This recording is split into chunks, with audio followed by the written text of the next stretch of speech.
প্রত্যেকটা জিনিসের মধ্যে আল্লাহর রহমত, আল্লাহর করুণা, আল্লাহর বরকত। মানুষ কি লক্ষ্য করে না? মানুষ কি পশুর দিকে তাকায় না? কোরআনুল কারীমের মধ্যে আল্লাহ রাব্বুল আলামিন পশু পাখির বিভিন্ন উপমা দিয়ে, বিভিন্ন রকমের মিসাল দিয়ে তারপর মানুষকে তিনি বুঝাইতে চান। ওয়া ইন্না লাকুম ফিল আনআমি লাইবরাতান নুসকিকুম মিম্মা ফি বুতুনিহি মিন বাইনি ফারসিন ওয়াদামিল লাবানান খালিসান সাইগাল লিশারিবিন। আল্লাহ রাব্বুল আলামিন বলছেন, আমি প্রাণীকুলের মধ্যে, তার মানে চতুষ্পদ জন্তুর মধ্যে, গৃহপালিত পশুর মধ্যে আমি মানুষের জন্য শিক্ষা রেখে দিয়েছি, মানুষের জন্য আমি উপদেশ রেখে দিয়েছি। তারা যদি সেই গাভীর দিকে কিংবা ছাগলের দিকে যদি তাকায়, তারা যদি অনুভব করে, তাহলে তারা বুঝতে পারবে গৃহপালিত পশুর মধ্যে আমি তাদের জন্য শিক্ষা রেখে দিয়েছি। সেই শিক্ষা কি? আমি গাভীর মধ্য দিয়ে আমি তাদের জন্য দুধের ব্যবস্থা করলাম।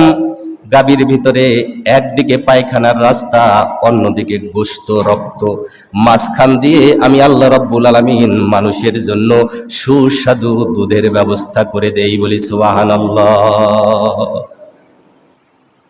দুধের ব্যবস্থা করেন কে? আল্লাহ।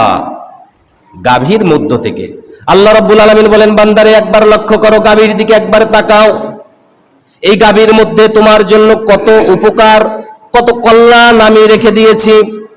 তুমি গাভী দিয়ে হাল চাষ করলা, জমিনে ফসল ফলাইলা, তারপরে এই গাভীর গোশত তোমরা খাইলা, গোশত খাইলা, হাড্ডি দিয়ে আবার তোমরা কত কিছু আসবাবপত্র তৈরি করলা। গাভীর গায়ের পশম দিয়ে, পশুর গায়ের পশম দিয়ে শীতের বস্ত্র, তারপরে কম্বল, এগুলো তৈরি করলা। এরপরে আমি আল্লাহ রাব্বুল আলামিন ওর মধ্যে তোমার জন্য সুস্বাদু দুধের ব্যবস্থাও করে দিলাম।